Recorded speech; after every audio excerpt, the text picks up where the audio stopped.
got, just kick this off, got no birthdays this week. Do have an anniversary for Des, so Des is celebrating 6 years, so I'm going to give Des a round of applause. This one's come through from Julian, so hats off to Emily for an exceptional site setup and induction and compliance to PPE and the working process. Best overall site that Julian has seen for this year, so well done to Em. He's also nominated her for the Good Thanks award for this month. Also, just to let everyone know that JMS has completed that HV audit, so as of now, Enervin as a business are happy to let them perform HV switching alongside our internal crews, as well as independently. So yeah, JMS has officially signed the contract now with Enervin. So basically they're just still a separate business to Enervin, but will act as an extension to Enervin. So if you've got them on any of your crews, or the 6s and for the 4As on site, they're on site with you, just treat them as Enervin employees, alright, while you're out on site. Just makes it easy for everyone. If you do, probably more for the 6s, if you do need to use JMS for anything, ad hoc or whatever, talk to Justin or Jared, just so they can work out, it's good to let them know where their crews are, just so they can work out billing and that sort of stuff. But yeah, if they're on your site as a 4A, just treat them as an Enervin employee. They fall under all of our rules and regulations. Alright. What else have we got here? Can we read that? Oh yeah, you can jump in there. So, congratulations to Nick Smith winning the Distro Good Thanks for the month. This comment someone wrote, he's always the one everyone goes for help, even when his plate's already full. He always finds time for those around him and never expects anything in return. For that, we are grateful for his leadership and friendship. So that's well done to... So well done, Nick. So someone obviously thought greater.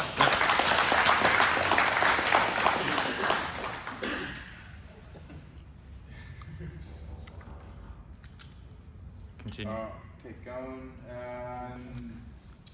So we are still at 0 days for switching incidents, so we're 370, so we've passed the year mark now, so congratulations to everyone. I think we had a bit of a close call there towards the end of the year, or end of us getting to a year. Just another reminder, just to be vigilant, guys. Don't let your train of thought lapse. Just always keep thinking about switching, stay switched on while you're switching. So again, yeah, great effort for everyone. We've got to a year again, so that's really good. But yeah, don't let it lapse now. Let's just keep up the high expectations on switching. That's a barbecue, isn't it? That was lucky to get a barbecue, but yeah. 130 more days to the hoodie. Yep, so that was our switching. So DS near misses, I've just got one here. So this one was chucked in by a tyre. So while earthing, earths were picked up and caught under the lip of the bucket. Operator turned and felt a sharp pinch in his back. So that was obviously Ty himself that's injured himself. So yeah, again, just maybe, I don't know, what could have Ty done to probably not hurt his back? We'll jump into some suggestions. Maybe a few stretches, sort of jumping stars before he jumped in the bucket. Look, things can happen. Perfect example, it's cold, still in the mornings. Just get a little bit complacent, but just be mindful. If you want to do some stretches, I'm sure no one's going to laugh at you. Probably might have saved the twins back, but yeah. And the thing is, that cause may not be from that particular time. It could have been the 20 times before that he's done something. So could be underlying. Back, I can bend down and do my back picking up pencil. It's not the, it's just these things happen, and obviously maintain yourself, maintain your body, and you look after yourself. Like you service your car, so if you need a massage or you need to use the 3 physio visits, or that's complimentary, utilise that that in And, place. and if you do, like I said, if you do have underlying issues that's, you know, not stopping you, maybe switch out for the day, just or give everyone the heads up that you're not 100%. You know, it might be someone that is in a better position to do that. I know it's hard to switch the items because And the you're thing, on that shed, but yeah, don't be scared to call out if you're not 100%. You've got a small niggle or something like that. We'd rather pull you out, rest you before it turns into a big issue, and then we lose you for a longer period of time. and with that, Josh, when got assessed, we've had people in the business now that are trying to go into retirement and can't enjoy retirement because they've never reported their incidents and had 3 back operations now. So, you know, you're young, you got to look after yourself. He got to retirement age and now he can't enjoy retirement. He's got his Harley, he's got all these toys and all that, and he can't even go on holidays to do anything. Now his wife's pissed off with him because, you know, he hasn't looked after himself properly and can't enjoy the later parts of his life. So yeah, nothing's worth hurting yourself, guys. All right. We'll keep moving. We've got a few alerts to read out. Sebby's got one here for a pole trailer drawbar failure. So this is a follow-up from a previous safety alert. So as referenced in safety alert 1374, Monday 29th of April, about 1 o'clock. The transmission crew was travelling outbound on Southeastern Freeway toward Parilla. While approaching the Swanport Bridge, the drawbar of their trailer broke, causing the trailer to detach from the towing vehicle and come to a stop, blocking all 3 lanes. Metallurgical analysis found that the trailer drawbar failed due to fatigue-related cracking around the sleeve joint of the 2 sections. An engineering assessment also was undertaken, and it was found that if the pole trailer drawbar was fabricated from a single length of square hollow section, this would have prevented the drawbar failure. Actions as trailers with similar single drawbar design have been identified. Assess the following corrective actions that have taken place. So restrictions placed on specialised trailers eliminating on-road use, units to be freighted to site, a speed restriction of 20 kilometres per hour placed on specialist trailers when used on site, affected trailers operationally required to be used on road, have received non-destructive testing on critical welds. The trailer involved in this incident has had the drawbar replaced with a design specified by an engineer eliminating the welded section by replacing with a single solid piece. Major inspections plan to be developed for when fleet assess life to be extended. Update work health and safety plant risk assessment to include prompt and date inclusion of any engineering certificates, recertification that may be required. That's basically it. So just go over with your trailer. should be doing trailer pre-starts and checks every time you use a trailer anyway. If you see anything you're not sure about, guys, tag it out. Like that's how this has obviously been missed. Could have been a slight crack in the paintwork, and people just thought it was just in the paint, but it's actually a lot deeper than that. So our 2 pole trailers passed, they're fine to go. We're about to use them this morning. They the scope of the fund. just keep your eyes right. Have a look over and see anything that you think stands out and just inspect it. That's what this is all about. Just it starts off with visual, and then we have to send it to get inspected to best. Like we can't see through metal. Like if you see cracking anywhere, then it should be highlighted straight away for sure. Seamus, this one's you jump from heights. Yes. So this is a lesson learned. A recloser crew working near Auburn in the Statespeed North were replacing batteries in a recloser Toolbox when workers sustained injuries after being startled and jumping from the ladder. The crew member had been working approximately 2.4 metres above ground level and had tapped the control box with a backless screwdriver to correct vibration and remove insect hazards. While opening the door of the box, a large spider appeared from the space between the door frame and travelled across the surface of the door. The worker was startled and jumped off the ladder, landing awkwardly, sustaining injuries. They were taken to Royal Adelaide Hospital by a crew member,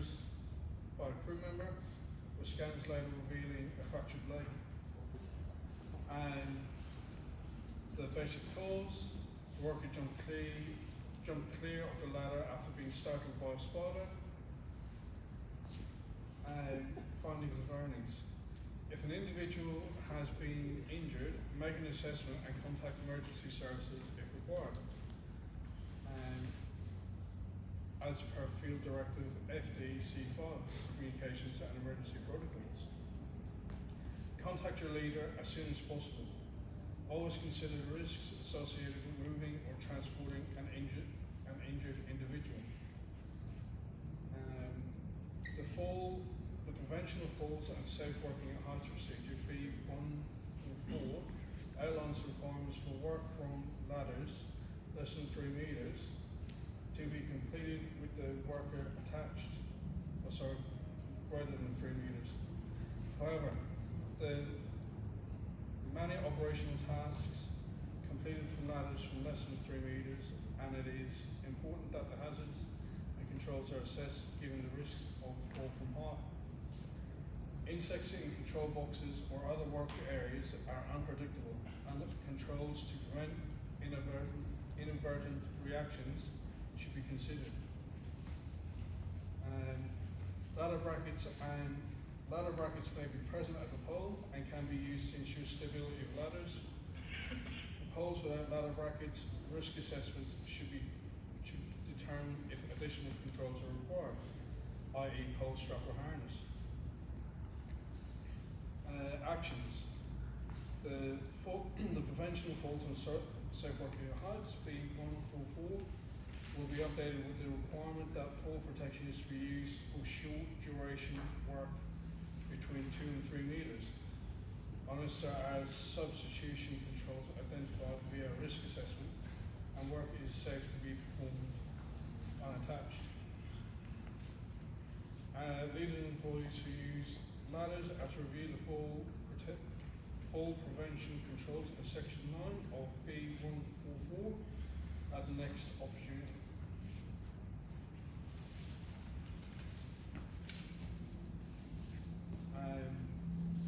So these are like the investigation findings.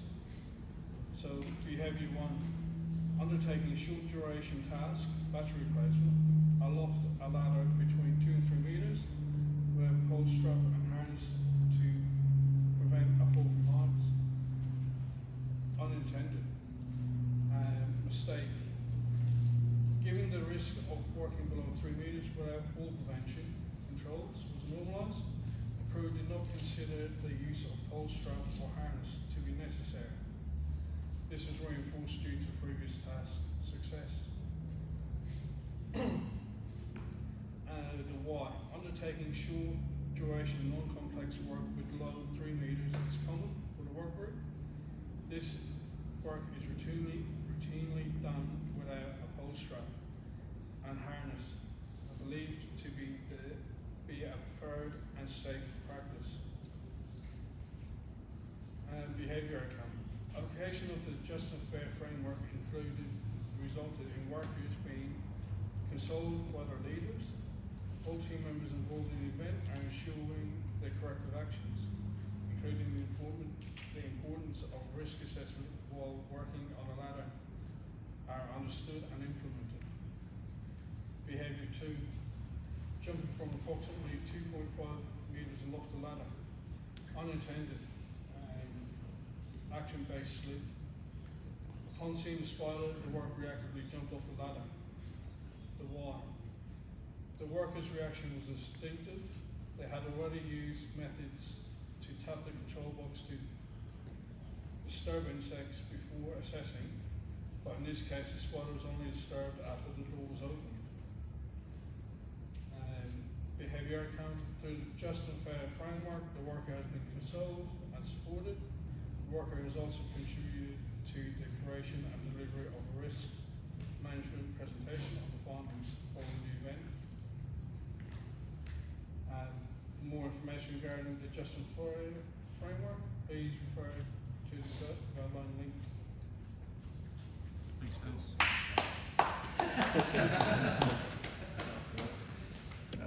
Good job, mate. Just final thing, operational vehicle inspections for bushfire and just general inspections, so they're due this month. If you've had one assigned to you, can you just check in your name on inspections? If you have had one assigned to you, can you make sure that gets done? Within this month. This month, I think with about 2 weeks. So yeah, we want to get them done ideally by the end of this week. Because there's Email saying I've got it signed to me, but then I go into an Avon and it said there's nothing signed in an Avon. Just do a refresh. The app is fucking woeful. I've noticed every time if you don't use it for 2 or 3 weeks or whatever, which is probably what most of us do, every time you go back into it, it won't refresh. Sign out, go onto your safety page on the hub, find the QR code, scan back in, and everything will load up. Every time I go to use it, basically I have to do the same thing. We are looking at changing into a different app, but yeah, for now we just have to keep pushing on with this one. I totally agree, mate. It's garbage, but yeah, that's the only way I sort of know how to get around it. It probably turns like a 5-minute job into at least an hour. Yeah, it does. Look, I literally, when I start the app, I just do the refresh every time, let it sit there, go off, do something else, come back, and if it hasn't updated with everything, like I said, just log out, go and find, you have to find a computer, so it'll have to be done in the morning, go through the QR code thing, it must refresh everything in the background, and then 9 times out of 10 it brings everything back up. Alright, so just last little guys, probably everyone come around here. Oh, he hasn't done his yet. sorry Reece, you do yours. Sorry mate, National, Seamus is doing it so bloody long. it is National Safe Work Month. So October is National Safe Work Month, and this year's theme is safety is everyone's business. Emphasis the shared duty we all have for a safe and healthy work environment. While we prioritise health and safety year round, October is a great opportunity to highlight some of the excellent safety related initiatives underway across the organisation. October also marks the launch of our Fatal Hazards and Critical Controls program, the trial being commenced at Hold Hill and Victor Harbour depots. This program introduces a new risk assessment approach and methods for toolbox talks, job briefings and managing unplanned work, and aims to help us understand fatal hazards and apply critical controls consistently across the business. So this depot will be focusing on PPE. So just with your long longs, if they are in poor condition, make sure you go and replace them at your earliest convenience. Cam has said that just go and get it done. Don't worry about how many you've been issued with at the start, just go and replace them as required. So if they've got oil on them, if they're damaged, ripped, torn, etc., then obviously not. Do you have the code to that room now? Who, me? Yeah. Do I look like the PPE police? If somebody needs it today, No. There'll be spares in there, but I think you go down to where we got them from and get fitted up. Southland. Wherever that was. Southland. Go to that big beauty out the back near Damien's office. Do we have a guide or like one's faded and one's not? Remember those old ones uniforms used as a tab, and then it was below that, you throw it out. I'd have to ask. There's no tag that I can see What's the physically. definition of fade? Like, is being faded or is it? Where is it? Orange? Because there's different shades of orange as well. So depending on which shirt, when it got issued this time this year, there's all different shirts. So Aaron's got like a lighter one. Seb's got a darker one, orange. So yeah, I'd have to find that out, mate. It's not something I can answer. Office now, he doesn't get outside in the sun, so that's why So if you don't need them on the way to a job or on the way back from a job would probably be ideal. And just, it is the lowest form, obviously, of protection, but of PPE. But make sure that we've got management going out there, and they're on the PPE warpath. So let's have our sleeves rolled up, everything worn correctly. We had boots done up, obviously. It's okay in the office, but out in the field, just ensuring that we're doing those right things. If we're having our breaks, advise them we're having our breaks, we've got our helmets off, etc. Don't just give them as much input as possible. Don't just take it for granted that they think, because that's the first thing they see, and it's probably the only thing that they see that's wrong. So don't give them some. They've done away with, like, you know how you used to have a certain number of uniforms you could get allocated to each year. That doesn't exist anymore. They decide as an each basis. So if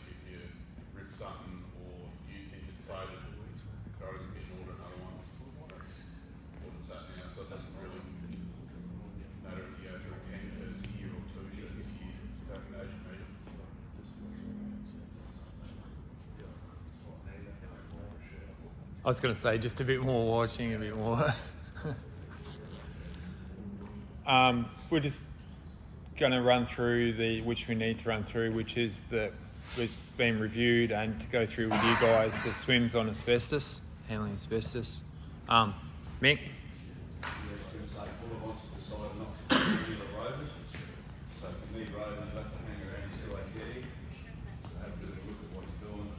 Everyone hear that?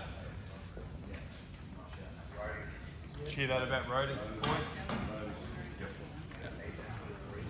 And the other thing was tomorrow as well about mental health day, so look after each other, but I don't believe in one day being mental health. It should be every day. Everyone looks after each other and asks a question, or if you want to talk to someone, talk to someone. So World Day doesn't really mean a great deal. It should be every day to me, but just keep an eye on each other. Are you giving out Thanks, free Mick. hugs tomorrow, Mick?